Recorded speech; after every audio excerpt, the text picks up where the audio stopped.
You know right, assassinate. Airport and Timaya. Moja nananu shegu edigu on my yeah. Memo bibi akwaba eba Melodies TV so. Senior ya mekano no. Eto de bia na aprobo ewo Ghana intentan kesiye so. Internet so because na yepe stories edi abremo. Na stories ni bi yehu a na yede ababa beto mo nanso. Adwentre amon so mo wono. Intia na ya sheda yede ye number ato screen na se no se o adwentre bia send yen WhatsApp audio na o send yen WhatsApp audio a na ye hwe na se asem a waka no ho etia yen so ye bebo na Ghana for ate se okay asumesi de wono nso o ka no enu ni. And then your first time wa subscribe na click the notification bell on so. You creating new YouTube channel no videos and kwani edit to link no e comment box ni mo. Click na subscribe am I. Etie for yen konsem ni mo. Na communications director for the MPP, your friend Boaben Asamoah. Na Boaben Asamoah e de nsem bi aba betudwa. Na Asamoah wo pese wo kan ene se ye kan katahihye ene proya Mahama. He's internationally acclaimed. Na chesenye Ghana pe. Oko amanoni bebia na yaje Mahama tum se katahihye ne proya hene ene Mahama. Na die ntia na wo kasa nsem wi. Nyenko ridi na adwentra ye nso ye wono ye de atoa moso na chese esipeyo. Now, I say communications director we a Peace FM for one more Peace FM and I trust our article we. I say communications director of the ruling MPP Yaboabena Samoa says the largest opposition NDC is making a grave mistake by comparing former President John Dramani Mahama to President Akufo-Addo on the issue of corruption. One say Nansei say ube notice na wudi Ghana politics echiye pa na ube hune say akwa dane ntokwa between NDC and MPP. Sisi ano all their dogs are out. Obi apese wo tre say Akufo-Addo eye corrupt say Mahama. Eye NDC for eno pese mo tre say ade no. MPP for so pese mo tre say dabi Mahama de oye corrupt cry Akufo-Addo de corruption ba ko say embon wone ho. Na nini na enam eye Mahama Nansei to wakoye ewo eye northern side of the country. Thank you to wako keka nsem wotre se MPP Akufo-Addo wo mobaye wo mo awia sika bebre. Na se Ghana for mpese mo diska ne bedwane a wo mo ntom ema NDC so that yemma wo mo mfa sika na enye den enjane. Na sa asem na Mahama kokan no anya MPP for de omo se o Mahama obekasa about sika yewia. Nanke ye kan wo bia we wia Ghana skemra wo ye president dia nanke ye wo Mahama enye Akufo-Addo nti eno na the genesis of MPP and NDC. Obon say MPP ababa be hold press conference eye Boabena Samoa obe hold press conference na wakasa about Mahama and they were kronfo and they were say and the corruption why say obon say John Boedu no so aye press conference no they aka ho obon say Sami Jemfi nti eno na nam so ma Sami Jemfi obi ana yete ne nka ache onu nso pie ye no se hwe ehene ha na otumi hu ne se Sami Jemfi de no nso mpo de na ano ohye because we mo de no they were going in a very diplomatic way. Omo de na asem omo kan say Mahama de we corrupt Mahama de corrupt but Sami Jemfi de oba na asem a wokan ne say Akufo-Addo ye kronfo we hu Sami Jemfi level a wode koye in Sami Jemfi level a wode nso de koye no e share ebi mo te say abronye ebufuo e no mo nso ka say he o kasa ba krono de ne ye nso ye be ye hu fin nti eno e na ada ne ensem a koso between MPP and NDC because right now they want to show say between Mahama and Akufo-Addo one is more corrupt than the other. Now I'll bring you a report from CDD later on. That CDD report it talks about perception of Ghanaians.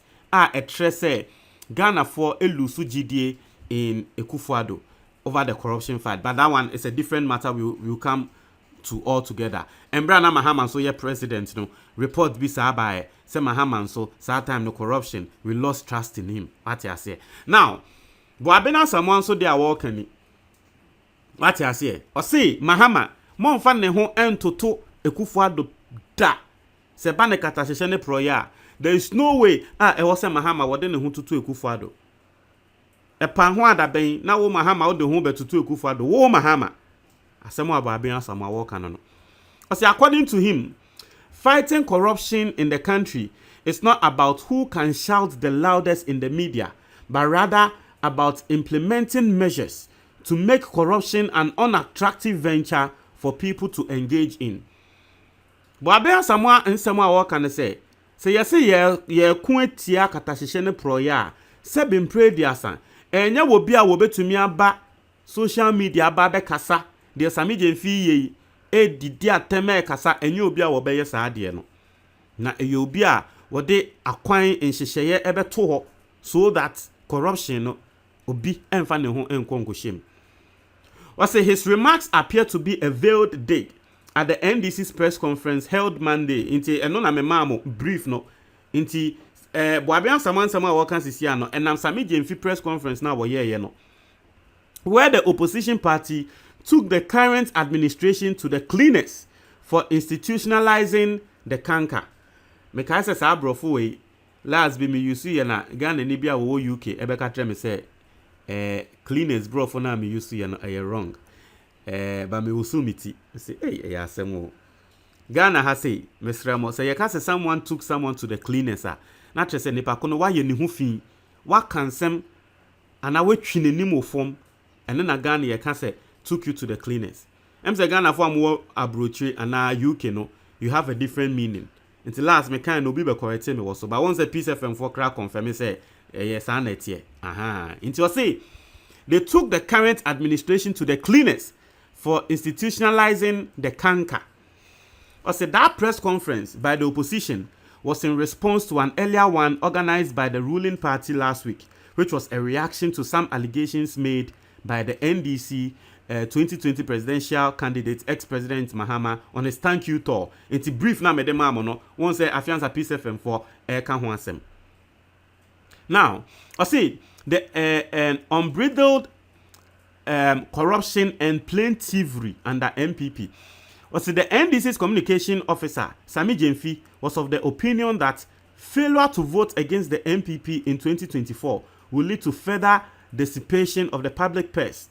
As the former President Mahama echoed the sentiment of the vast majority of Ghanaians who feel scandalized by the unbridled corruption and plain thievery that has become the hallmark of the Akufo-Addo/Bawumia MPP government.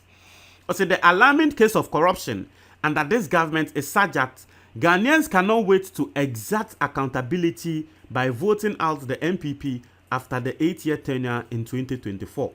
Now, we are also editor also say anything short of that will spell doom for the public purse, which will be subjected to further abuse should their mandate be renewed beyond 2024.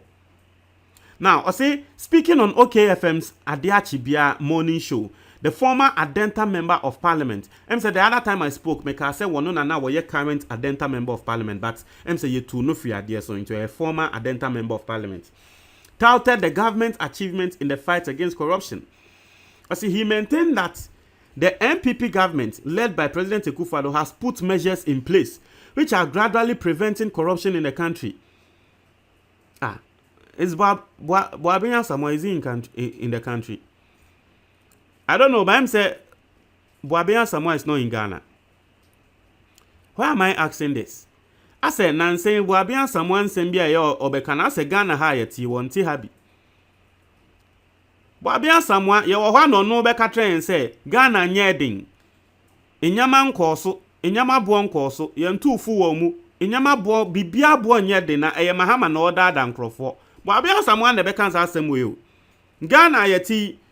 Boabian Samoa so ba Beccan say Akufo-Addo de inhyehyeye ato ho ama ende katahyehyɛ ne proye eswat wo Ghana kra was it preventing corruption in the country. Just say katahyehyɛ ne proye de enkoso wo Ghana biom.